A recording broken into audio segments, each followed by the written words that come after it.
News alert, a brazen act of violence in Midtown Manhattan in New York City. Multiple people have been shot after a suspect seen right there walked through the center of New York City carrying what is a long rifle and then opened fire inside an office building. The shooter then reportedly shot and killed himself. This picture was obtained by the New York Post. Joining us now on the ground with the very latest tonight is Alexis McAdams is with us. Alexis, what's going on?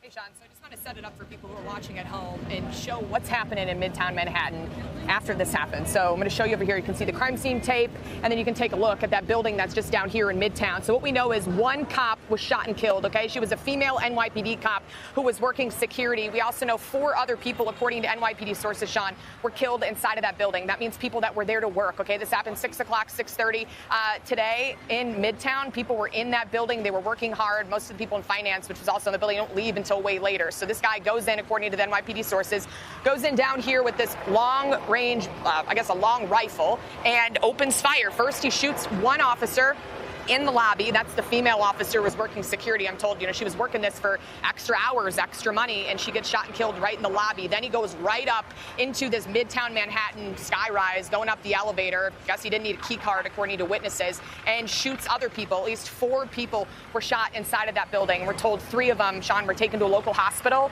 and they didn't make it. And then one person who was working at that building just died right there on scene. This guy goes up to the 33rd floor, and turns that rifle on himself and kills himself. So he barricaded himself inside of an office building in there. According to the NYPD guys who are working the scene right now that I was talking to, they said he doesn't have any connection to this building, any of the offices, the big name offices that we know are in there, like NFL and some of the other finance offices. So they don't know why he was in New York. They don't know how he was able to just go right up. We talk about security and safety, when it comes to active shooting situations. They want to know how was he able to get up 33 floors and then shoot himself inside that room. But you got to send your thoughts and prayers to this NYPD officer who lost her life working an extra job, puts her life on the line every day, working extra security, and gets gunned down. All we know is that she's a woman. They didn't tell me the age, but they're grieving, and the mayor and the top NYPD brass, Sean, are out there at the hospital where they're going to meet with families. And as you know from being in Midtown, these people, come everywhere. People come here for big jobs. So we don't know the ages of these people who died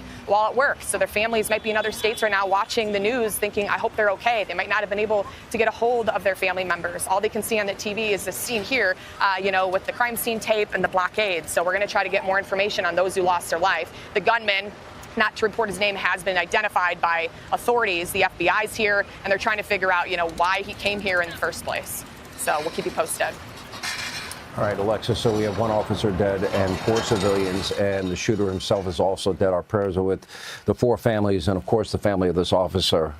Stay there, Alexis. We'll get back to you. Hey, Sean Hannity here. Hey, click here to subscribe.